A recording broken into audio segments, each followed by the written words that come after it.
Want to know what gives med students nightmares? This thing, the brachial plexus. But it's not that bad if you just remember these 4 things.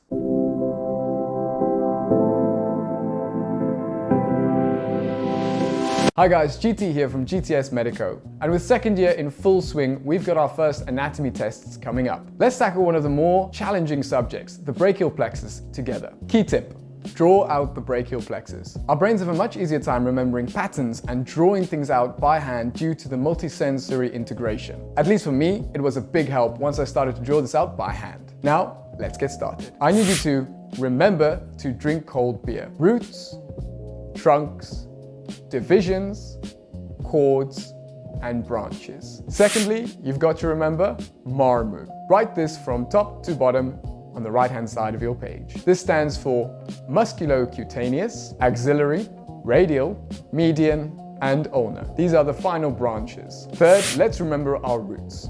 C5, C6, C7, C8, and T1. Now let's start drawing that plexus. Roots C5 and C6 will combine to form a trunk. C7 is going to continue straight to form its own trunk, and then C8 and T1 will also combine for a trunk.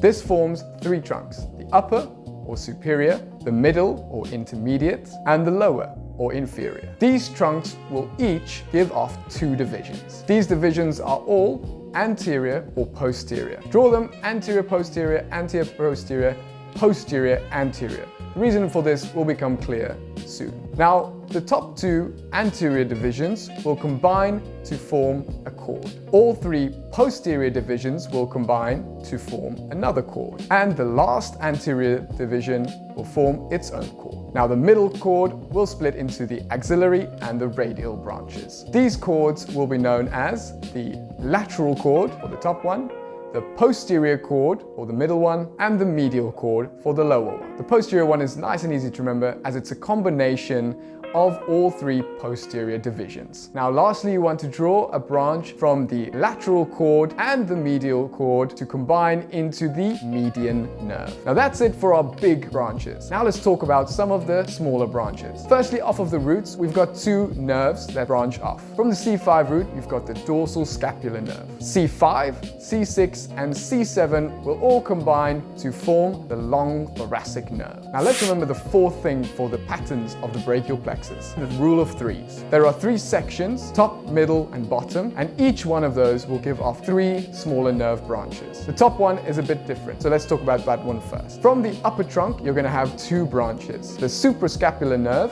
and the nerve to subclavian. Now for the 3rd branch of this top section, it comes from the lateral cord and it gives the lateral pectoral nerve. Lateral cord, lateral pectoral nerve. Now let's go to the bottom section. These all come from the medial cord, and the medial cord just gives rise to medial branches. First branch is the medial cutaneous nerve of the arm, medial cutaneous nerve of the forearm, and thirdly, the medial pectoral nerve. Nice and easy. Medial chords, 3 medial branches. Now let's talk about the posterior chord. Once again, this is the middle section, 3 branches. Firstly, the upper subscapular nerve. Secondly, the lower subscapular nerve. And thirdly, the thoracodorsal nerve. And there you have it, the entire brachial plexus drawn by hand. Let's recap quickly. Remember these 4 things. Remember to drink cold beer, MARMU, your roots, and the rule of 3s. Once you start breaking up the plexus into patterns, it becomes easier to clump the information together